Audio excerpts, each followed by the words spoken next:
Capítulo 3. ¿Cómo publiqué mis libros? En el capítulo 1 hicimos más una introducción a todo el curso. El capítulo 2 se enfocó en los motivos que podemos tener para publicar un libro, qué hay detrás, qué podemos lograr y qué cosas son más difíciles de obtener. Y ahora vamos a enfocarnos voy a compartir mi experiencia. Tuve 3 experiencias muy distintas en las que aprendí muchísimo. En otras palabras, me equivoqué muchísimo y que estoy seguro de que te van a servir para elegir tu propio camino. Pero antes, siempre hay un pero antes, quiero contarte algunas ideas sobre publicar un libro que me parecen muy, muy, muy importantes. Son algunas frases que rescato. Una, Stephen King, un fundamental escritor de terror, casi el creador del género de thriller de terror, súper conocido, It, Christine, Carrie, muchísimas películas incluso, El Resplandor. Él dijo: si no tenés tiempo para leer, no tenés tiempo ni herramientas para escribir. Esta es como una línea divisora de aguas. Desde mi punto de vista, para escribir un buen libro, tenés que tener contenido para que ese libro exista. Y para que exista ese libro, tenés que nutrirte, tenés que informarte, tenés que poder vivir mucho o leer. Acá corrijo un poco porque para mí hay mucha gente que tal vez no tiene tiempo para leer, pero tiene contenido para un libro. Tal vez no lo puede escribir propiamente. Tal vez es como hablamos antes, necesita alguien que lo ayude. Pero tiene una vida súper intensa, con mucho aprendizaje o muchas historias o interesante. Entonces, si querés ser quien escribe tu propio libro, más vale que tengas tiempo para leer, porque si no, escribir te va a ser mucho más difícil. Benjamin Franklin, a que conocemos porque está en los billetes de los dólares, aparte de haber jugado con barriletes y la electricidad, inventar si mal no recuerdo, la lamparita eléctrica y alguna otra cosa, dijo: escribí algo que valga la pena leer o hacé algo que merezca ser escrito. De vuelta, relacionado con el anterior. Tal vez es como complementario, dice lo mismo. Lo importante para mí es, si vas a escribir algo, que realmente el esfuerzo de leerlo se justifique. Y si vas a hacer algo, que valga la pena que alguien lo cuente después. Pero refiriéndonos a libros, asegurémonos de que lo que escribamos sea valioso. Otro autor, ya mucho más literario que el anterior, que Stephen King: un escritor es alguien para quien escribir es más difícil que para otras personas. A mí me encantó esta cita porque está diciendo mucho más de lo que parece. De hecho lo viví. Yo pensé que escribir era fácil y te voy a contar después cómo me di cuenta de que no era tan fácil. Pensé que escribir era fácil porque escribo, porque sé escribir, porque no solo eso, había sido periodista. Pero realmente para un escritor escribir tal vez es que es más consciente de lo difícil que es, ¿no? Y otra frase ahora de Octavia Butler: no empezás escribiendo bien, empezás con basura, pensando que es bueno. De a poco vas mejorando. Por eso la persistencia es clave. Misma línea. Creemos que sabemos escribir, pero en verdad no sabemos, y hay que escribir y seguir, y vamos a mejorar. Y por último, tal vez resumiendo mis ideas y cometiendo el sacrilegio de autocitarme, tira a la basura tu primer libro. Y ahora te voy a contar por qué. Entonces, lo que voy a compartir ahora son los 3 procesos de mis 3 libros, que son súper distintos. Publiqué La venganza de los nerds en el 2012. Soy solo en el 2018. Y Ahora te puedes marchar o no en el año 2019. Tal vez en algún momento publique más libros y pueda incorporar en este curso más historias sobre esos procesos y el aprendizaje de esos procesos. Entonces vamos a empezar a compartir la primera historia, La venganza de los nerds. Pero antes, después de tanto foco en el esfuerzo que es escribir, quería compartir una frase más de Richard Bach, que dijo: un escritor profesional es un amateur que no abandonó. Si realmente querés publicar un libro y querés que el libro sea bueno, es trabajo. Hay que seguir adelante. Hay que mejorarlo y mejorarlo y mejorarlo. Los próximos capítulos vamos a ver cómo. Pero ahora sí, vamos realmente a hablar de La venganza de los nerds. En 2010 me di cuenta de que tenía el material para publicar un libro. Me di cuenta del tema, me di cuenta el estilo con el que quería publicarlo. Y empecé el proyecto. En realidad todo había comenzado unos años antes, en el 2006, cuando escribí mi primer post en un blog que tenía como gerente general de la compañía. Y continué escribiendo durante varios años. Y de a poco se iba perfilando cada vez más claro una temática, un cierto interés particular, más y más alineado con la idea de cómo transmitir mensajes, de cómo vender ideas, de cómo hablar en público, de oratoria en general. Entonces, en el 2010 fue cuando, mirando para atrás, habiendo etiquetado todos mis posteos, es una recomendación que hago siempre, etiquetemos todo con distintos aspectos, distintas temáticas, para poder clasificarlo después y poder encontrarlo. Habiendo etiquetado tantos posteos con la etiqueta hablar en público, me di cuenta de que había mucho material y que eso podía ser un libro. Y me entusiasmé, me copé, como decimos en Buenos Aires, y empecé a juntar todo el material, empecé a ver qué faltaba, empecé a darles un poco de forma, a ordenar todo el material, qué cosas eran historias, cuáles eran como tips o secretos, distintos niveles de temática, pero siempre en torno a cómo hablar en público. Dije, bueno, ok, yo no puedo hacer esto solo, necesito a alguien que me ayude. Y contraté a alguien cercano que conocía, que sabía que hacía edición, etc., convencido de que le daría el material y un tiempo después volvería un libro. Mi sorpresa fue enorme cuando 2 o 3 meses después me dijo: lo subí todo a Google Sites y te lo dejé ahí. Y cuando entré a esto, Google Sites, que es una plataforma que no sé si existe todavía, pero que era para otra cosa, me encontré con que no había ninguna edición, no había casi ningún cambio, era solamente que esta persona había mantenido el orden que yo le había dado y había hecho sutiles cositas para cambiarlo, pero no había hecho lo que yo esperaba. Entonces me decepcioné mucho y de alguna manera me paró el proyecto. Ese libro con el que yo estaba tan contento de que iba a existir, desapareció, se esfumó hacia fines del 2010, principios del 2011.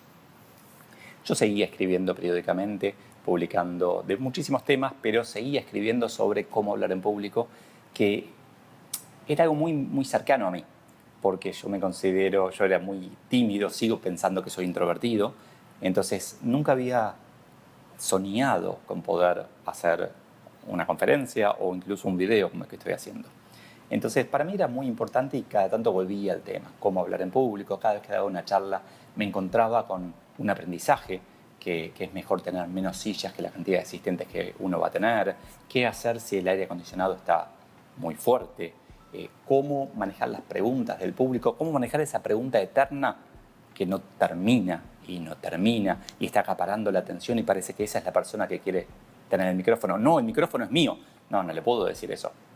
Tengo que encontrar una forma constructiva de no aprovechar mi poder. Bueno, todo eso lo voy a convirtiendo a artículos en mi blog, pero suspendí la idea del libro por más de un año. Un verano del 2011-2012, enero del 2012, estaba en la Patagonia, en una casa muy bonita, con mis hijos, descansando, muy relajado, y decidí que era el momento de avanzar.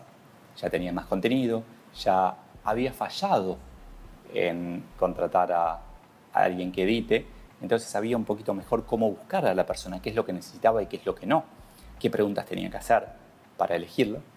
Y por un sitio de estos de freelancers, hoy no existe más, se llamaba Elance, posteé mi búsqueda de un editor y conseguí uno que casualmente era también argentino, estaba en la provincia de Córdoba, que podría haber sido de cualquier país, no era necesario que sea tan cercano, pero que trabajamos 2 meses y me ayudó bastante, revisó muchas cosas, me marcó en dónde podría ahondar. Yo sentía que el libro era corto, pero él me hizo algunas preguntas que me permitieron poner más contenido valioso. En algún momento empaticé, recordé una situación. Yo había sido periodista a mis 20 años en un semanario de economía, El Economista, en Argentina, y me acuerdo de esta situación en donde estaba escribiendo un artículo y era la época en donde no había ni PageMaker, ni menos Adobe, donde se hacía todo un poco a mano, muy poquito con la computadora. Y el diseñador me había pedido que tenga, creo que 200 caracteres más la nota que había hecho de 1500. Y entonces yo estaba desesperado tratando de alargar palabras, buscando sinónimos más largos, preguntando detalles sobre lo que estaba, a ver si alguien sabía algo más sobre esto para alargarlo. Y me parecía algo tan improductivo, o sea, la sensación de que alguien iba a leer un artículo al que yo le había agregado a la fuerza contenido, me parecía un despropósito. Eso sentí un poquito en este proceso, pero fue poco, no agregué demasiado. Finalmente llegué a un libro, a un contenido que podía publicar. Hice ajustes, agregué algunas imágenes, cambié algunas cosas, decidí algo del formato también y lo formateé, lo hice en Word todo y tenía todo listo como para publicar. Una cosa me había ayudado este editor, Sebastián, es que me había dicho que era interesante, que le había gustado el contenido. Y eso fue como lo que yo necesitaba escuchar, porque yo era gerente general de una compañía. Entonces, a veces las opiniones que le dan a las personas que tienen poder son un poco sesgadas. Uno no le dice todo lo malo que piensa de lo que el jefe escribió. No. A mí me decían muchas veces, deberías publicar un libro, me lo habían dicho ya. Después me lo dirían mucho más, pero eso es otro episodio, otro capítulo de este entrenamiento. Lo que Sebastián fue, en ese momento, fue, además de editor, fue alguien que me dio un poco más de valor, del coraje que necesitaba. Para mayo de ese año, dije, bueno, voy a hacer el libro. Averigüé cómo se publicaba en Amazon. Quería hacerlo electrónico primero. Averigüé todos los detalles. Subí la primera versión del libro. Busqué diseñadores de vuelta en esa misma plataforma, Elance, para que hagan proyectos de tapa. Les conté un poquito de qué iba el libro y me hicieron cada uno 3 o 4 tapas. Mientras tanto, en Amazon yo seguía avanzando, aprendiendo primero cómo se publica un libro y después publicándolo. Un tiempito después como llegué al momento cumbre, momento tan importante, que es el de ordenar la primera copia, la copia de prueba en Amazon, que dice detrás proof, como esta. Era un momento súper importante y este es el libro que publiqué en ese momento, perdón, que no publiqué, esta es la prueba, La venganza de los nerds. Evidentemente la tapa era horrible, una tapa verde desastrosa. Tuve que insistir con estos diseñadores que había contratado, pero las 6 que me pasaron, 3 cada una, tampoco me gustaban. Entonces había una idea que un poquito me atraía. Decidí ir a donde iba habitualmente, a las librerías, a ver las góndolas en donde podría ir el libro y tratar de elegir una tapa por diferenciación. Decir, ok, ¿qué tapa puede ir acá que llame la atención? Y noté que faltaba un color, que había un color llamativo que no estaba. Y junté ese tema del color con la tapa que me había gustado. Me gusta la simplicidad, entonces pensé cómo hacer lo más simple posible, la tapa más minimalista posible. Y le pedí a mi cuñada, una diseñadora de confianza, le dije las dos ideas, el color y ese detalle mínimo, y ella sabía la temática del libro, y le pedí si por favor me podía hacer una tapa. Me hizo la tapa, la subí a Amazon, y con esa tapa tuve la primera versión de La venganza de los nerds, edición final, edición definitiva. De lejos puede parecer un libro. Cuando uno lo ve de cerca, de costado, uno empieza a ver que en verdad es bastante corto. Es un libro que en esta versión tiene 105 páginas, menos de 100 páginas de texto, que la tipografía, lo que aprendería después, que la caja de texto es bastante grande, que tiene imágenes que ocupan lugar, que tiene una tipografía que también ocupa bastante lugar, que eran todos señales de que esto que me había pasado, que había sentido que era poco material, y era poco material. No era un mega libro, era un librito, finalmente, pero yo estaba muy orgulloso y me faltaba conseguir publicarlo en tiendas. Yo quería esa góndola a donde había ido a averiguar. Fui a editoriales, les dije, ya tengo el libro, ya está diseñada la tapa, deberían publicarlo en un mes. Fui a 3. En verdad me contacté con 3. La primera me dijo que no, que no les interesaba. La segunda me dijo que podían publicarlo de acá a 2 años. Sí, lo agrandaba muchísimo, casi triplicaba el tamaño de la cantidad de contenido, que es un dato importante para pensar después otras cosas. Y la tercera ni siquiera me contestó. Me sorprendió, porque bueno, yo de donde venía, gerente general de una compañía grande, en general me contestaba la gente. Bueno, la editorial no le resultó ni interesante para decirme, no gracias Leo, no nos interesa. Seguí buscando editoriales, encontré una pequeña, a la que básicamente le insistí tanto que me dijeron, ok, podemos publicarla, pero tenés que comprar 300 ejemplares, creo que eran, por adelantado. Y yo estaba tan ansioso y tan convencido de que el producto era genial que lo hice. Ordené 300 ejemplares por adelantado, los pagué, publicaron, habrán impreso 300 ejemplares, 500 ejemplares tal vez. Mi condición era que lo pusieran en tiendas, que llegaran con el libro hasta el consumidor final ellos. Y llegaron, de hecho lo vi en un par de tiendas, tengo una foto con un vendedor de una de las tiendas cuando fui a verlo, pero había tan pocas unidades que no lo mostraban en esa mesa donde yo quería estar, que tanto había pensado. Estaba en la biblioteca, sí, el lomito era naranja, si uno sabía lo que buscaba lo encontraba, pero era mínima la exposición. Nunca nadie me dijo, vi tu libro, nunca, solo yo lo veía cuando fui a buscarlo 3 o 4 veces. Y para peor, ni siquiera sé cuántos se vendieron, porque nunca más tuve contacto con esa editorial, porque claramente para esa editorial el negocio conmigo era esos 300 libros que pagué iniciales y nada más. Entonces nunca más supe de esa editorial. Después tuve la suerte de que, o la suerte o no, tal vez era también como chupamedias en la compañía donde trabajaba, quisieron usar mi libro para una acción de marketing, así que imprimieron más copias y las regalaron en un evento. Pero la verdad que el libro fue un tremendo fracaso. Seguramente te estás preguntando por qué no le hice un sitio al libro, ya que soy tan nerd y me gusta programar y eso. Y la verdad es que había pensado un sitio fantástico. Había comprado el dominio lavenganzadelosnerds.com. Te dejo unos segundos porque seguramente estás ahora con el teléfono o la computadora googleando, buscando lavenganzadelosnerds.com. Todavía está online el sitio que mandé a diseñar también por esa plataforma Elance. Lo hizo alguien de Escocia, que me entendió muy bien lo que quería hacer.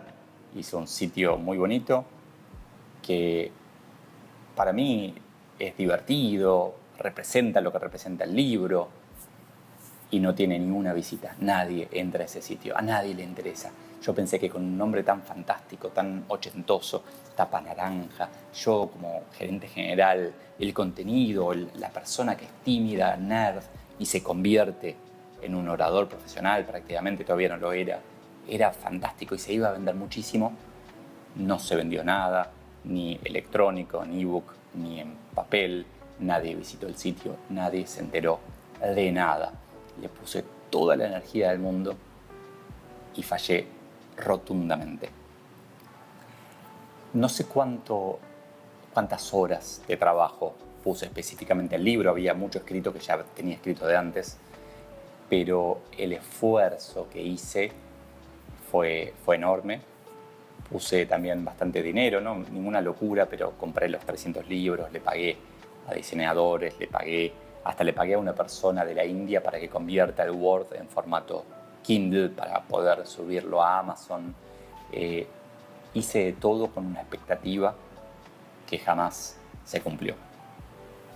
Finalmente, hoy puedo decir que mi carrera como autor no sería la que es si yo no hubiera publicado estos 2 libros, este libro, que es uno solo en realidad. Porque a veces me pregunto, ¿no debería, si volviera al pasado, me diría que no lo publique? Y la verdad que creo que hay que fallar para tener éxito. Creo que esto es parte del camino, es parte de quién soy, es parte de mi construcción, de el Leo Piccioli que quiero ser. Y hoy es casi un chiste a veces, pero es un aprendizaje tremendo, enorme, de donde se derivan miles de cosas, no solamente del proceso de publicar un libro, sino también de qué es un libro, para qué es un libro, cuál es el objetivo de publicar un libro. Entonces, esa es la historia de La venganza de los nerds. Hay muchos aprendizajes que pronto vamos a repasar.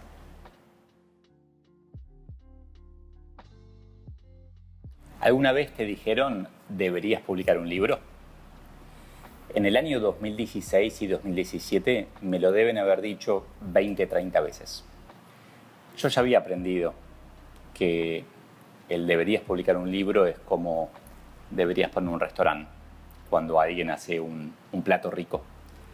Un restaurante es un trabajo enorme, muy difícil, con mucho esfuerzo, muchas cosas difíciles para mantener al mismo tiempo funcionando.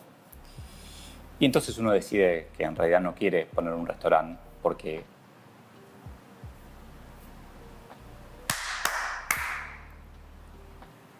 ¿alguna vez te dijeron deberías publicar un libro? Entre el 2016 y 2017 me lo deben haber dicho 20, 25 veces. Yo ya había aprendido, ya había publicado un libro unos años antes y sabía que esa frase es como cuando a uno le dicen deberías poner un restaurante después de hacer un plato rico, después de tener un mini éxito, un artículo interesante. Publicar un libro es un desafío enorme. Así que mi respuesta era, gracias. Sí, tomo esto como un halago, pero no debería publicar un libro. Ya aprendí mi lección. Pero cuando te lo dicen 15, 20 veces, empezás a dudar. ¿No debería publicar un libro? Cuando me fui de la última compañía en la que estuve, hacia septiembre del 2016, había empezado a escribir en LinkedIn periódicamente y había tenido bastante éxito. Personas que me decían deberías publicar un libro, pero sobre todo gente que me agradecía, gente que compartía lo que habían leído, comentarios que me llegaban por otro lado, gente que me reconectaba, que me decía, Leo, ¿sos vos? Que tal vez me conocían de otras épocas. Mucho feedback positivo. Entonces, cuando me empezaron a decir deberías publicar un libro, para mí fue parte de lo mismo. Un año después, me insistieron bastante y decidí aplicar lo que yo sabía en general de economía a este proceso. Yo había aprendido que no importa tanto lo que la gente dice, lo que importa es lo que la gente hace. que las encuestas no son muy valiosas, justamente porque muchas veces el encuestado contesta lo que cree que tiene que contestar o contesta para agradar al encuestador, en vez de contestar una verdad cierta. Que la verdad cierta parte de cuando se ve cuando ponemos el cuerpo o el dinero. Entonces lo que decidí fue hacer una campaña de crowdfunding. Les dije a todos estos que me habían dicho deberías publicar un libro, bueno, si de verdad querés que publique un libro, pon el dinero en donde pones tus palabras. Ofrecí un libro que no existía a 270 pesos argentinos en aquel momento. Era un precio relativamente barato para un libro. Un libro tal vez costaba un poquito más que eso. Ofrecí muchas otras recompensas, digamos, si alguien quería apoyarme, pero no un libro, podía poner menos dinero. Si quería apoyarme mucho, podía poner más dinero. Lo pensé bastante con la idea de tener éxito, pero sabiendo que en realidad la gente estaba hablando, no estaba actuando. Mi sorpresa fue enorme cuando muy poco tiempo tardé en juntar el 100% del objetivo y un tiempito después, al terminar el proceso, había juntado más del 150% de lo que había planteado como objetivo para publicar el libro. Yo había dicho, si llego a este número, publico el libro. Y me encontré con que tenía que cumplir mi promesa, con que tenía que publicar el libro. Ya tenía parte del contenido escrito porque quería imprimir de alguna manera algunos de esos artículos que había escrito, que me parecía que tenían que perdurar, que se merecían estar en un libro, pero tenía que completarlo. Tenía más de la mitad del libro por escribir, no sabía la línea que iba a tener, no había definido prácticamente nada. Entonces fue un verano, nuevamente un verano, en el que pasé unas lindas vacaciones con mis hijos, pero en una casa elegida específicamente para poder escribir, para poder desarrollar este proyecto. Fue muy intenso, agregué mucho contenido, desarrollé muchas cosas nuevas, produje mucho, pero lo más interesante vino una vez terminado. Yo trabajaba siempre con una editora que me revisaba los textos y le daba, más que correcciones semánticas o sintácticas, me ayudaba a que el texto fuera interesante, comprensible, que fuera escrito para gente inteligente, que no tratara de tonto al lector, sino que elevara a los lectores.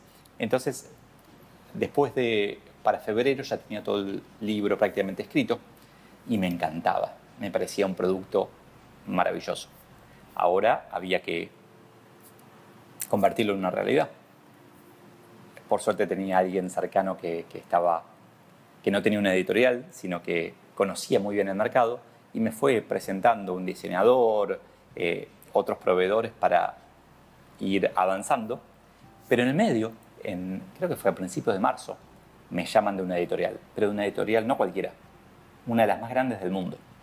Y me dicen por teléfono, Leo, vi tu charla TED, queremos que hagas un libro con nosotros. Mi primera reacción fue, no lo dije, pero fue, yo nunca di una charla TED, porque no la había dado hasta ese momento. Había una charla publicada que parecía TED, pero no era una charla TED. Pero me contuve de corregir a esta persona y le dije, qué bien que llegaron en este momento. Tengo el libro escrito y quiero publicarlo con ustedes. Para mí era maravilloso, era resolver todo el problema, podía darle los libros a los 300 que lo habían comprado por anticipado. Conversamos un ratito y le dije, bueno, y el libro para mí está muy bueno. Le conté del contenido, le conté el largo del contenido y lo primero que me dijeron fue, es un poco largo. Yo ya había publicado un libro que era demasiado corto. Pero bueno, es un poco largo, no tanto en texto, pero sí en temática. Estás hablando de todo, Leo. Yo no pensaba publicar otro libro después, así que para mí tenía sentido hablar de todo. Era como mi último libro. Pero el colmo fue cuando en cierto momento les dije que para mí el libro el contenido era tan bueno que merecía tapa dura. Automáticamente la reacción fue, no, tapa dura en Argentina no se puede hacer. Bueno, no hicimos nada, no hablamos más, pero me quedó a mí picando esa idea. Entonces empecé a averiguar. Me fijé que prácticamente no había libros nuevos editados con tapadura. Cuando fui a la imprenta a cotizar el libro, ya decidido a hacer todo el proyecto solo, pregunté cuánto costaba el libro tapa blanda y cuánto costaba tapa dura. Y en aquel momento la diferencia de costo entre uno y otro era 40 pesos. El libro tapa blanda 105, 110 y el mismo libro tapa dura 145, 150. Más 2 o 3 semanas de trabajo extra porque el tapa dura necesitaba prensado, necesitaba quedarse 2 o 3 semanas en una prensa para que no se doble una vez que salga de la imprenta. Entonces, bueno, ya sabía, era muy poco dinero la diferencia entre tapa dura y tapa blanda. Y de vuelta acá el economista en mí dijo, ¿a cuánto más puedo vender el libro si lo hago tapa dura? Y pensé que si el libro tapa blanda se vendía a 500, tapa dura se podía vender a 700. Yo pagaba 40 pesos más de costo para vender los 200 pesos más. Y aparte construía un libro que mostraba una imagen mucho más sólida de su autor. Decidí entonces que tendría que ser tapa dura y seguí el proceso diseñando el interior y las tapas. En el interior hubo un highlight, digamos, un hito, un momento muy, muy importante para mí, que fue cuando el diseñador me preguntó ¿qué caja de texto querés? Y fue importante porque no tenía la menor idea de lo que quería decir caja de texto. Después aprendería que la caja de texto es, bueno, se puede deducir un poquito, es el espacio donde va el texto y es la tipografía, el espaciado, cómo vamos a poner los títulos, qué tipografía vamos a usar para cada cosa, el número de página, miles de detalles. Investigué muchísimo, me enteré de que hasta había editoriales que tenían su propia tipografía, como Gandhi, que tiene una que se parece a Times New Roman, pero no es idéntica. Y decidí finalmente que no sabía cómo hacerlo. Pedí ayuda al diseñador, me dijo, bueno, yo lo hago así, pero no me gustó. Entonces fui a mi biblioteca, elegí los 8 libros que más me gustaban, que más me habían marcado en los últimos tiempos. Los puse todos en el piso abiertos y empecé a mirar de un ángulo, del otro, empecé a clasificarlos, a tratar de entender. Descubrí cosas raras, como que el libro de un amigo estaba impreso con letra violeta. No me había dado cuenta cuando lo leí. Cajas de texto enormes, cajas de texto pequeñas, tipografías que ocupaban mucho espacio, muchísimas cosas en las que nunca me había fijado, nunca me había interesado. Y elegí el libro, la biografía de Steve Jobs, hecha por Walter Isaacson, como lo que quería copiar. En vez de crear una caja de texto nueva, iba a copiar la estructura de ese libro, que por un lado la historia de Steve Jobs me había marcado mucho, tanto que tengo una frase de él tatuada, pero además Walter Isaacson era un autor al que yo seguía y que de hecho sigo escuchando su podcast, que me encanta. Entonces me parecía como que tenía todo el sentido del mundo. Después hubo que tomar algunas decisiones porque había más niveles en mi libro que en este otro libro. Había más frases, había varias cosas que decidir, pero eso simplificó muchísimo. Como esa tuve miles de decisiones que tomar. La otra importante fue la tapa. Dios, qué desafío fue ese. Cómo me enojé cuando el diseñador me mandó muchísimas versiones posibles de tapa y me parecieron todas horribles. Ninguna me representaba, ninguna era el libro que yo quería que sea. No sabía qué hacer. Me angustié bastante, me enojé, me preocupé, sobre todo porque tenía una fecha límite. En mayo había prometido que el libro iba a estar en la mano de los 300 inversores originales. Entonces, pensando, me acordé de una herramienta que había usado para decisiones grandes en la empresa, que era basar mis decisiones en los valores, en qué cosas son importantes. Entonces, definí que para la tapa lo importante era mostrar transparencia, ideas y disrupción / innovación, distinto, tal vez. Transparencia, ideas y distinto, que fueron las 3 palabras que le dije al diseñador. Le dije, empieza de vuelta, la tapa tiene que transmitir esto. Y fue mágico. 2 días después me muestra esta tapa. No parecida, ni esposa. Esta tapa. Me dice, ¿te gusta así? Y me voló la cabeza, me encantó, me pareció maravillosa. Entonces, el diseño basado en valores fue algo que no había pensado, que es que la conversación con el diseñador no era quiero una tapa linda, fea, era quiero una tapa que transmita esto, que haga sentir al otro transparencia,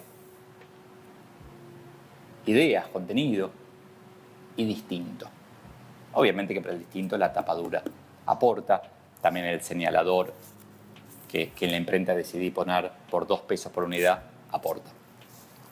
La otra cosa interesante que me pasó en el proceso del libro fue con la imprenta, donde hubo miles de decisiones que tomar. Un ejemplo, un día me llaman casi de urgencia diciendo estamos por entrar a imprenta, por entrar a la máquina, a producción, necesitamos definir las guardas. ¿De qué color las querés? No tengo la menor idea de lo que son las guardas. Estábamos por teléfono.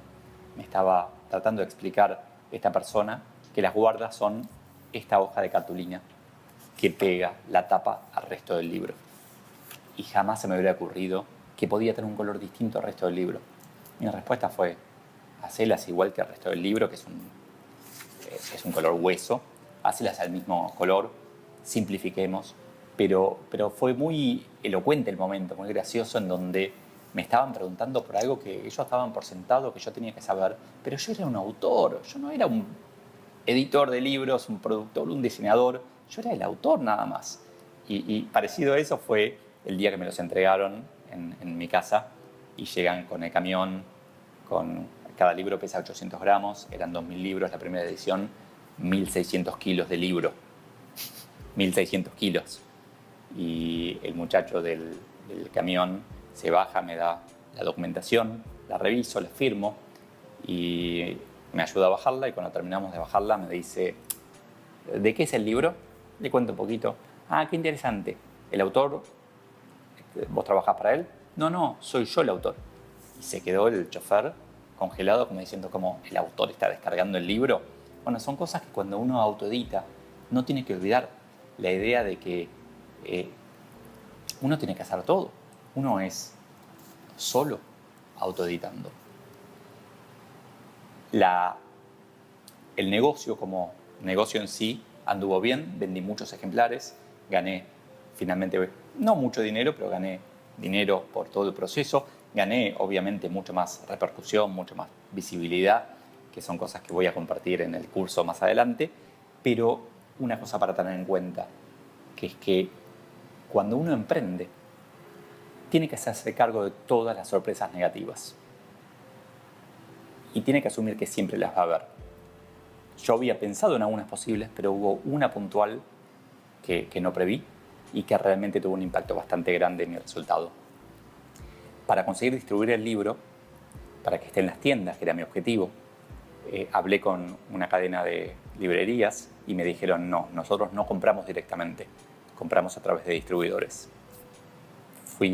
Hablé con un distribuidor al que conocía porque había hecho un curso con él unos años antes y me dijo, bueno, estas son las condiciones. Te pago el 35% del precio de venta porque le cobro el 50% al retailer.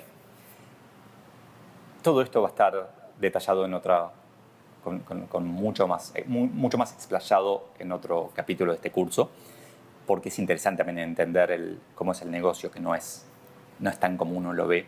Pero bueno, había arreglado y lo único que me dijo, te pago en 6 meses, 6 meses después de que se vende cada libro. En verdad era mensualmente 6 meses después, todavía un poquito más. Me pagaron los primeros 3 cheques, yo muy feliz, de hecho tan feliz que fui a cobrar hasta la otra punta de la ciudad, hice un video cuando lo cobré, feliz con mis cheques.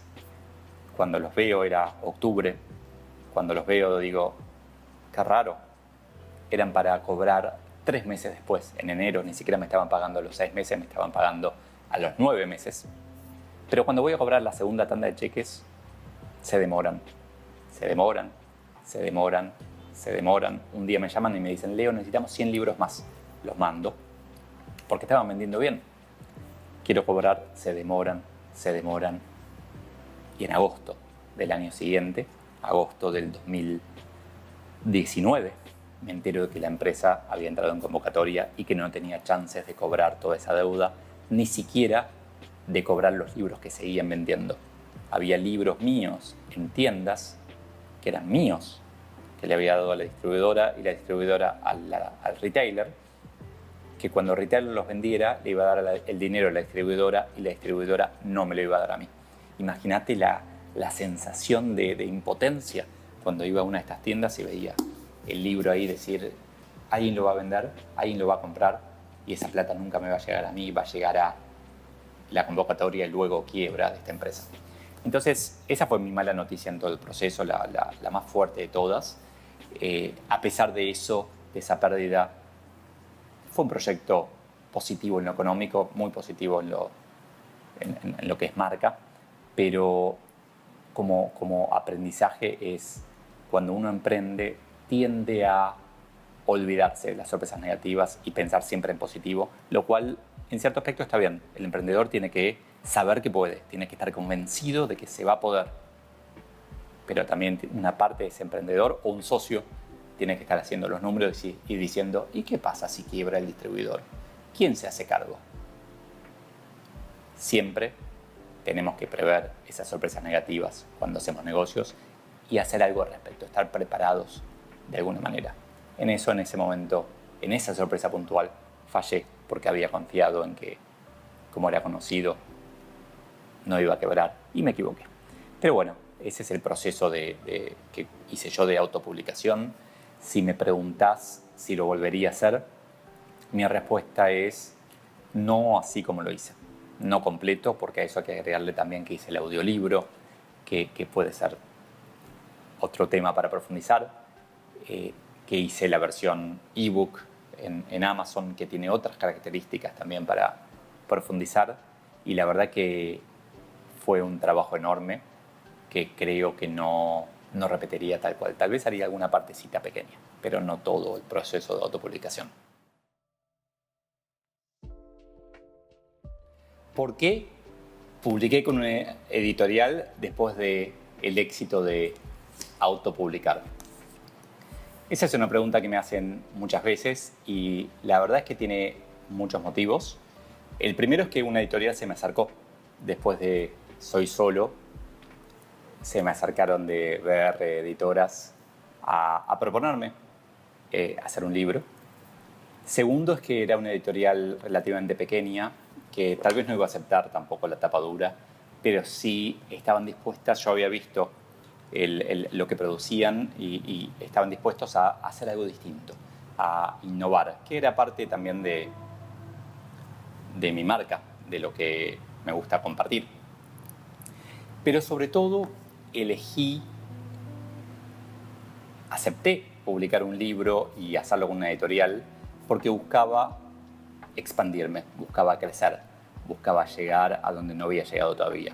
Principalmente llegar a otros países y en Argentina poder llegar a todas las librerías relativamente importantes del país, que es algo que no había podido hacer con Soy Solo y mucho menos con La Venganza de los Nerds.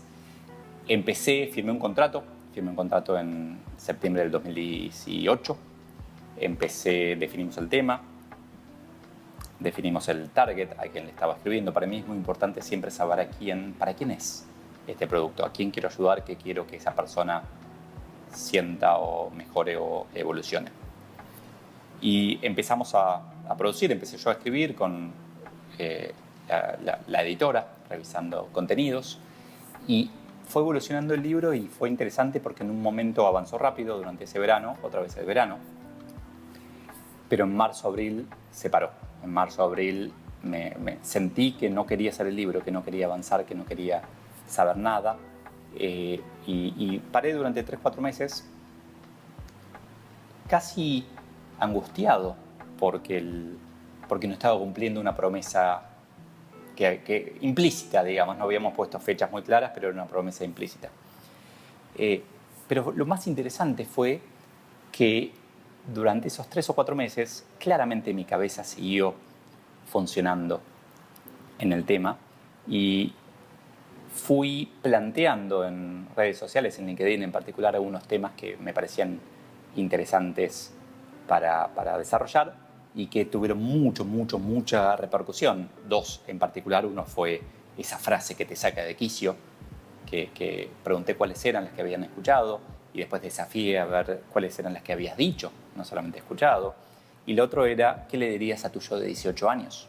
Los dos temas realmente generaron mucha repercusión, muchos comentarios, muchas idas y vueltas, tantos que en algún momento hice un video de cada uno y llegó un punto en donde dije, ¿cómo no me di cuenta? Esto tiene que ir al libro. Entonces ese fue como el salto final que necesitaba el libro, que de hecho son el capítulo 5, que es un capítulo que está disponible gratis en PDF, y el epílogo, que es el de ¿qué le dirías a tu yo de 18 años?, que para mí son como ejemplos clarísimos de crowdsourcing, de construir algo con el público, de aprender constantemente y de dar valor a quienes te han dado valor, pero también ejemplos de cómo un libro muchas veces no se construye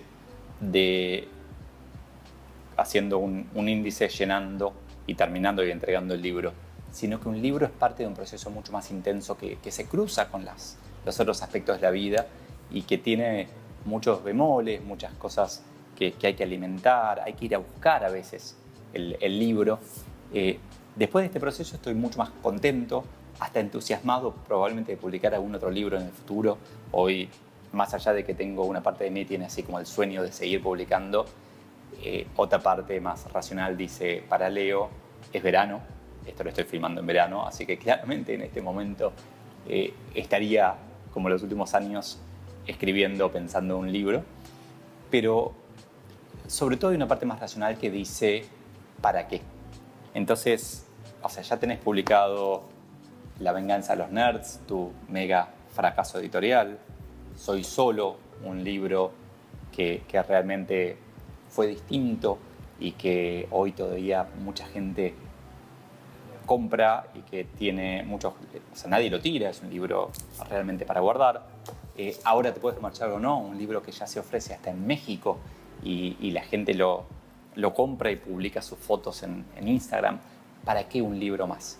Entonces, hoy estoy en un momento de felicidad, de orgullo, en donde lo más importante para mí, como siempre, es compartir, es dar valor y tal vez cuando uno empieza a repetir lo que está haciendo, da menos valor.